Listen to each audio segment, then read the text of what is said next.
Most important question miscellaneous के example आगे 2 ही example इस बार, तो वैसे तो बहुत थे सिलेबस में, बट जो नया सिलेबस है 2 ही एग्जाम्पल, मोस्ट इंपॉर्टेंट एग्जाम्पल है। ये क्यों मोस्ट इंपॉर्टेंट एग्जाम्पल है?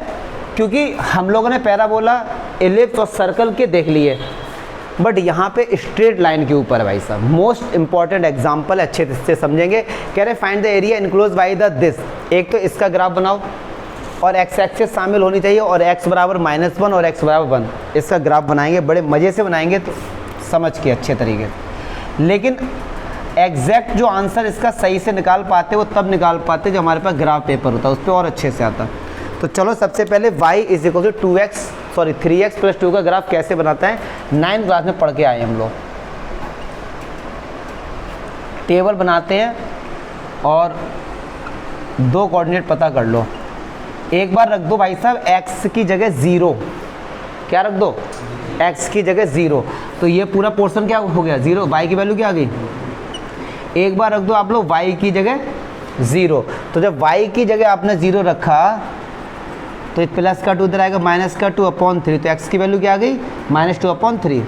अब बस इसका ग्राफ बना दो। अब देखिए चलिए, मान लो यहाँ x पे जाओ 0, y पे जाओ 2, मान लो ये 1 है, ये 2 है, ये 1 है, ये 2 है, ये -1 है, इस तरीके से। अब देखो ग्राफ कैसे बनेगा इसका। x पे जाओ 0 और y पे जाओ 2, तो x पे जाओ 0, ये x एक्सिस है और ये y है। x पे जाओ 0, y पे जाओ 2, ये रहा 0,2, ठीक है। अच्छा अब ये देखो x पे जाओ -2/3, y पे जाओ 0। अब एक बात समझो यार, अनुमान से देखो -2/3 कहाँ होगा। अगर -2/3 को सॉल्व करोगे तो माइनस का 0.6666 आएगा, लगभग -1 के इधर कहीं होगा। तो मैंने कहा ये रहा, मान लो ये रहा, ठीक है। ये हमारा है -0, क्लियर है। अब इससे इसको मिला दो तो ये हमारा बन गया ग्राफ। तो ये जो हमारा ग्राफ बना है y = 3x + 2, क्लियर है भैया। चलो जी इसको हटा देते हैं, ऊपर लिख देते हैं, ठीक। ये हमारा इसका ग्राफ आ गया। फिर कह रहे हैं x एक्सिस ये रही पूरी, ठीक। फिर कह रहे हैं x = -1 का ग्राफ। अब एक बात सुनो, x = -1 का ग्राफ क्या होगा। -1 पे एक सीधी सी लाइन ड्रॉ कर दो, ये हो गया x बराबर -1 का ग्राफ। क्लास 9th का कंसेप्ट है पूरा, ठीक, क्लियर है। एक है x बराबर 1, तो x बराबर 1 ये रहा। अब इसका ग्राफ क्या होगा, सीधी लाइन ड्रॉ कर दो, तो ये हो गया हमारे पास x = 1 का ग्राफ, क्लियर है। अब एक ऐसा एरिया आप सर्च करो जो इसमें भी आ रहा हो, ये भी हो, ये भी हो, ये भी हो। तो देखो जरा कौन सा आ रहा है, अब खुद देखो।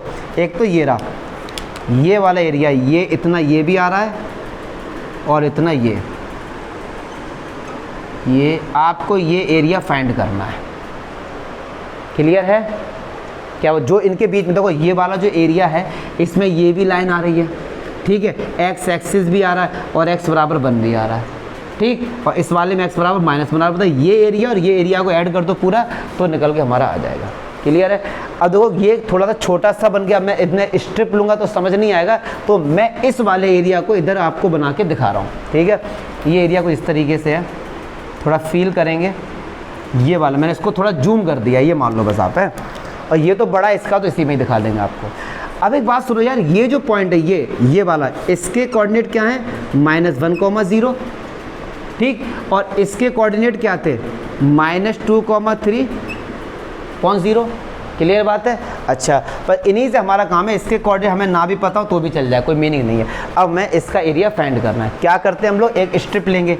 इस तरीके से हमने क्या ले ली भाई साहब, ये स्ट्रिप ले लिए।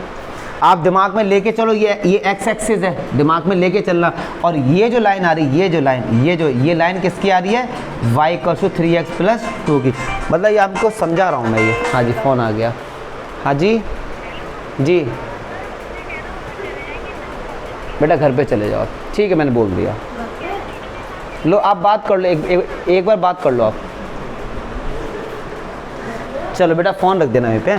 अच्छा सुनो, अब ठीक है, अब इसका एरिया फाइंड करें। अब एक बात समझो ना, इसके कोऑर्डिनेट मैंने कहा मान लो x, y है, और इसके हो जाएंगे -x, 0। अब एक चीज़ समझ लो, खैर आप ये लिख के आओगे तो भी नंबर भी लेंगे। अब एक बड़ा होशियार बालक वो सोचेगा सर थर्ड क्वाड्रेंट में हैं, दोनों माइनस के होंगे, कोई दिक्कत नहीं, कोऑर्डिनेट माइनस लिख दो, कोई हमें इससे खैर इसका काम कुछ नहीं है। चलो अब आ जाओ, ये स्ट्रिप है, इसकी लेंथ एरिया फाइंड करेंगे। तो एरिया ऑफ स्ट्रिप, अब समझना जरा ध्यान से, देखो ये जो स्ट्रिप है ये एक्स एक्सिस पे क्या है, परपेंडिकुलर, तो ये डिस्टेंस कितना होगा इसका dx, ठीक। अब ये जो लेंथ है, ये जो अगर इसके coordinate minus X comma Y है तो ये लेंथ कितनी होगी माइनस वाई, लेकिन लेंथ कभी माइनस में नहीं होती तो क्या होगी प्लस वाई, तो बस वाई इंटू डी एक्स, ये हो गया इस स्ट्रिप का एरिया। चलो इसका नामकरण कर दो, ए बी सी, अरे यार कौन है, काट देना है, ठीक है। अब मुझे फाइंड करना है इसका एरिया, तो एरिया ए बी सी ए, ठीक। तो अब ये बताओ लिमिट क्या होगी इसकी, लिमिट बताओ, पाला बताएंगे, पाला इसकी लिमिट बताओ, ये स्ट्रिप इसकी लिमिट क्या होगी, क्या कहते हैं तुम बताओ ना, क्या क्या कहते हैं, हमें क्या पता क्या कहते हैं, माइनस। यार इन्होंने बहुत सही बताई भाई साहब, इन्होंने लिमिट बहुत सही बताई है, बहुत से बच्चे गलती करते हैं। देखो ये जो है स्ट्रिप ये मूव करेगी, सबसे ज़्यादा यहाँ तक आएगी और सबसे कम यहाँ तक, तो एक तो है -2/3 और एक क्या है -1। अब ये चेक करो -1 और -2/3 में छोटा क्या है -1, तो -1 लेंगे नीचे और -2/3 वाई इंटू, क्लियर है सर। एलिमेंट किस में है, एक्स में, फंक्शन किस में होना चाहिए, एक्स में। अब कैसे करें, अब देखो वाई किस कर्व पे टच हो रहा है, इस वाले पे, तो यहाँ से वाई की वैल्यू क्या है 3x + 2, -1 से ये क्या कर दिया था मैंने,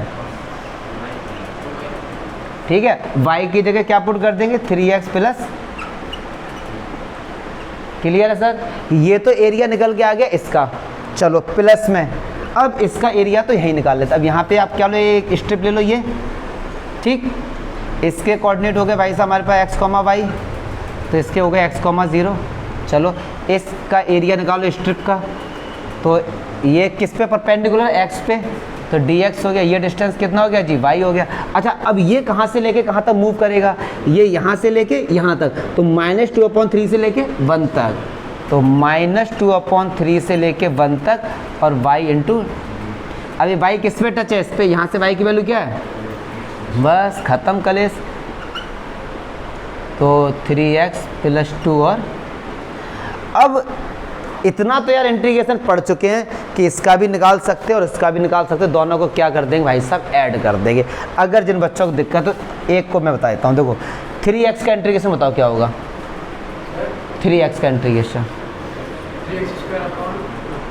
गुड। 2 का बताओ, 2 का क्या होगा इंटीग्रेशन, गुड, 2x, ठीक है सर। और -1 से -2/3। अब एक बार क्या करना है, x की जगह -2/3, एक बार -1, ठीक है। ऐसे यहाँ पे इसका आपको करना है, ऐड कर देना। यार देखो पता है क्या, 12th क्लास के बच्चों से ये उम्मीद होती है कि कंसेप्ट समझो, कैलकुलेशन में अगर तुम्हें दिक्कत है फिर तुम 12th में हो ही नहीं, इसका मतलब। तो ये जो बेसिक कंसेप्ट है इसको आप समझो, और कोई डाउट हो तो बताओ, हो जाएगा ना। ये कोई दिमाग में डाउट आ रहा तो आप डाउट बताओ, बस एंजॉय दो, तुम क्यों बैठे बैठे। चलो एग्जाम्पल सेकंड, अब शांत हो जाना, अरे क्या खेल कर रहे हो यार। चलो आ जाओ इधर, देखो cos x का समझ लो सारे बच्चे लोग, कह रहे cos x का भैया ग्राफ बनाओ, उसका एरिया फाइंड करो, कहाँ 0 से लेके 2π तक। तो cos 0 की वैल्यू 1 होती है, तो इसका ग्राफ ये हो जाता है हमारा, और इस तरीके से हमारा ये चलता रहेगा, ठीक, इस तरीके से हमारा ये ग्राफ हो जाता है। और इसकी जो सबसे मैक्सिमम वैल्यू जो जाती है ये +1 और सबसे, ठीक है सर, ये हमारा होता है π/2, इधर हमारा हो जाता है पाई, और ये हमारा हो जाता है 3π/2, और ये हमारा हो जाता है 2π। हमको जो एरिया फाइंड करना है वो 0 से लेके 2π, तो हमको यहाँ तक का एरिया फाइंड करना ही है,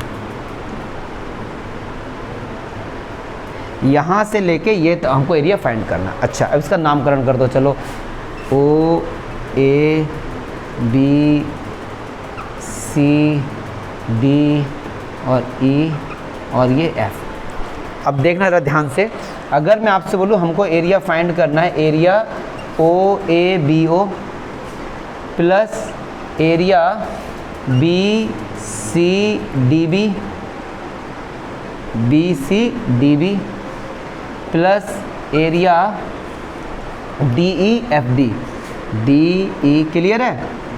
लेकिन जैसे ही आपने लिखा बी सी डी बी, तुरंत आंख बंद करके यहाँ पे क्या लगा दो, मॉड्यूलस। पूछो क्यों? क्योंकि ये जा रहा है नेगेटिव में, ऐसे पिछले वाले क्वेश्चन में भी लगाना था आपको, ठीक है। चलो जी, अच्छा अब कुछ नहीं करना, सारे बच्चे गौर फरमाएंगे। और देखो कैसे, पहले मैं केवल इसका एरिया आपको निकाल के दिखा देता हूँ। हमने एक स्ट्रिप ले ली भैया, ठीक है।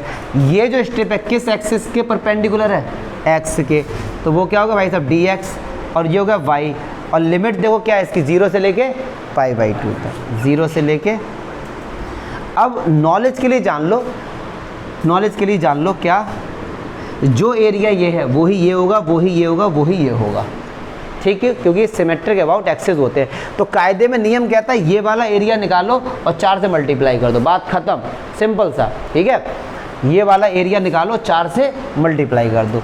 तो अब लेकिन प्रॉब्लम ये है, ये आ रही सर y, तो ये जो ग्राफ है ये ग्राफ किसका है, y इज इक्वल्स टू, तो y की जगह क्या रिप्लेस कर देंगे, cos x, ठीक है। अच्छा cos x का इंटीग्रेशन क्या होता है, sin x, और लिमिट हो गया 0 से π/2, एक बार अपर लिमिट माइनस एक बार, तो sin π/2 की वैल्यू क्या आ गई 1, हमको निकालना था पूरे का, तो 4 से क्या कर देंगे, तो 4 स्क्वायर यूनिट, ख़त्म, ठीक है। क्योंकि सिमेट्रिक अबाउट एक्सिस होते हैं ये सब चीज़ें। तो एक का निकालो एरिया, 4 से मल्टीप्लाई कर दो। क्या डाउट हुआ इसमें, ये बताओ जरा मुझे, कुछ हुआ इसमें? हाँ, डायग्राम के ही तो नंबर है इसमें, इसमें डायग्राम के ही नंबर है बेटे, क्योंकि बिना डायग्राम के आप कैसे समझाओगे उनको, कहाँ स्ट्रिप लिया आपने, क्या करोगे ना, तो डायग्राम के नंबर। तो मिसलेनियस के एग्जाम्पल खत्म।